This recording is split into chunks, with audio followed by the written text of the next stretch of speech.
Okay, so I thought this would be a good video to do since everything is still fresh in my mind. Sorry if the camera wobbles because Roman's playing on the bed.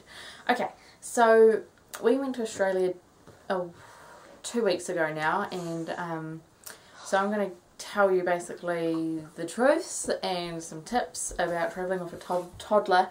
And just a warning now, I'm not going to sugarcoat it. I'm not going to try and make it sound all fancy and happy and nice if it wasn't. Don't get me wrong, some parts were great, but there were some parts where I just wanted to tear my hair out. Okay, the truths are just expect tantrums because it's just going to happen. Toddlers have tantrums anyway, and when they're not in their own environment, they don't have their own bed, they're stuck in an aeroplane, they're stuck in a train, they're stuck in a car, whatever, they hate it. And of course every toddler is different, and this is just my experience with Roman, and Roman is 17 months old. Here he is. He's 17 months old. He likes to run around. He likes to touch things, do things, figure out how things work. He's not the kind of kid to sit around and stare at a TV screen on the back of a seat. So travelling with Roman was incredibly difficult. So I think I was kind of thinking the whole trip was going to be, you know, really easy. Not too easy, but I think I thought it was going to be a lot easier than what it actually was. So I think you should expect tantrums because it's just going to happen, because they obviously don't have their normal surroundings around them, so they're obviously going to be a bit upset about it. Also, another truth is that don't expect everything to go to plan, because it doesn't. It just doesn't. Just like a wedding day, you can plan and plan and plan and plan. You can have absolutely everything planned out perfectly, but the actual day can go the complete opposite. You just can't help it. It's just the way things go. Nothing ever goes 100% to plan. Definitely be flexible with your plans when you're travelling with a toddler. When Mud and I went on our honeymoon, you know, we could get up when we wanted, we could go to bed when we wanted, we could go to this attraction when we wanted, we could go to tea here, to full, sweet, turn around, just go somewhere else, jump on a bus, jump in a taxi, whatever, do what you want. With a toddler, or baby, or whatever, you can't do that. Because you've kind of got to work around their naps, and some people who go travelling, they just are like, no, the kid's got to do what we do. I highly don't recommend that. We tried our very best to plan all of our like sightseeing and all of that around Roman's nap time, because the less naps he had, the more grumpy he would be, and I just think that you need to keep a bit of normality in a toddler's life, because you've uprooted them from all their routine and put them in a new place. And so I think it's good for them to keep their nap routine, you know, breakfast, lunch and dinner routine as much as possible, you know. So you kind of got to be flexible as well, in that if your kid starts getting, you know, a bit iffy when you're at an attraction, don't try and drag them through that attraction, because it's just going to be a nightmare. I think the best thing is to actually just take them back to where you're staying and let them sleep. Unless of course you've got a great sleeper and they sleep in the pram. Roman does not do that. He has to be in his porta cot to sleep, which is a shame, but that's just the way it is. So my tips for on the plane is definitely pack a whole bunch of things for them to do. Definitely pack a whole bunch of food. We got a whole bunch of pouches for Roman. Quickly, so before Roman sees it, he's running. Hi baby! We got a whole bunch of these pouches. I really like them because you can unscrew them, and then if they don't eat it all, you can screw it back up again. You don't have to chuck it out.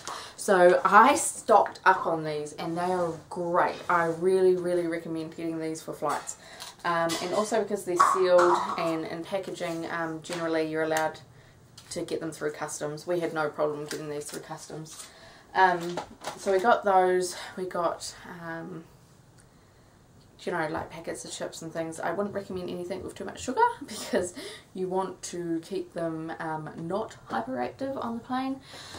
I would also recommend for the plane lots of little toys, especially new stuff. We went to the $2 shop and got a bunch of really cheap toys that didn't matter if they got lost, damaged, broken, stolen, whatever.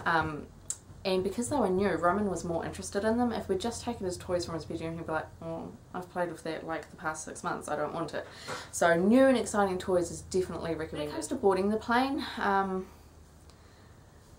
you know, you want to leave a good amount of time to get to the airport because you just don't know what traffic's going to be like. But then with us, you don't want to be at the airport with too much time left over either, because then kids start getting bored and you've got like another hour before you board the plane. You're like, gee, what the heck do we do?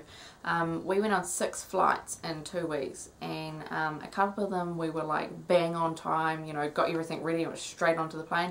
Another couple of times we had so much time to wait, and Roman was just going nuts. He wanted to run everywhere, he hated sitting in the pram, it was going nuts. So you've kind of got to balance it right. You don't want to leave it to the last minute, but you don't want to have huge amounts of time either, unless you're happy to go sit at McDonald's or whatever. If your child is up to 11 kilos, you've got to check with each different airline, but they can have a bassinet. So definitely try and book a bassinet if your child is small enough to go on, or baby's big enough, small enough to go on one, because then they are more relaxed. They're laying down, you can put their blanket in. Of course, if there's turbulence, you can't have it.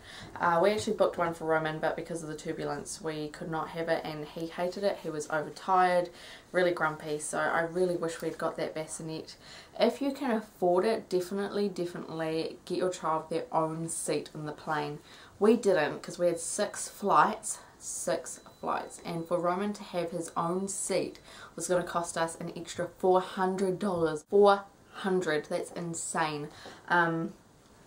The good thing about having their own seat is that you can take a car seat, and I think kids are more likely to relax and go to sleep if they're in their car seat, because they're not going to know if they're in a car or not, and then they're used to being in their car seat and falling asleep in the car, so I think they're more likely to be relaxed. So if you can book their seat and take their car seat, that would be a really great idea. If you can't afford it, like us, we just go in economy. We always ask when we check in that if there's any room for us to move where there might be a spare seat, and out of the 6 flights, twice we managed to get moved so that Roman had his own seat to sit in. It makes things less squishy, because of course they've got to sit on your lap with the seat belt if you don't have a seat for them. So definitely having his own seat meant that we could spread out a bit more. He had a bit more room, you know. It gets a little bit claustrophobic. Another bit of advice is definitely recheck your baby bag before you board the plane. On one occasion, Roman did a huge stinker, and it was so smelly. And we went to get a nappy out of his baby bag, and there was no nappy in there, and I was just like, you are kidding me. And of course, when everything's packed in the back of a plane, you ain't got no choice, there's nothing. So we actually had to ask another passenger that was behind us if we could have one of their beautiful pink nappies. So yes, Roman wore a lovely pink Huggies nappy. Definitely recheck, because once you're on the plane, that's it. You've got what you've got, basically. Anyone with big fancy prams like we do, we have a baby jogger City Select. It is a big pram. So if you've got a big hunky pram, I suggest you also take a stroller, or just take the stroller, something small and compact that you can just carry with you wherever. I think you're also allowed to take little strollers like that on the plane, whereas big ones you've got to actually check in, because you don't know how long you're going to be hanging around for, and having your kids sit in a stroller makes it a lot easier when you're dashing to check in, when you're dashing to the plane. When you actually get to your destination, I would suggest, especially if you're going in summer somewhere like we did, we have daylight savings, whereas where we went in Australia they didn't, so it was broad daylight at 5 o'clock in the morning. So a little tip for that is to put tin foil, and the people on my Facebook page will know this because I posted a photo and they had no idea what we were doing. Put tin foil on the windows. It makes the room pitch black. So then obviously Roman would sleep for longer, which meant that we were getting a break, because we obviously adjust to a time difference better than a toddler would, so we were staying up till quite late and then having to get up really early in the morning.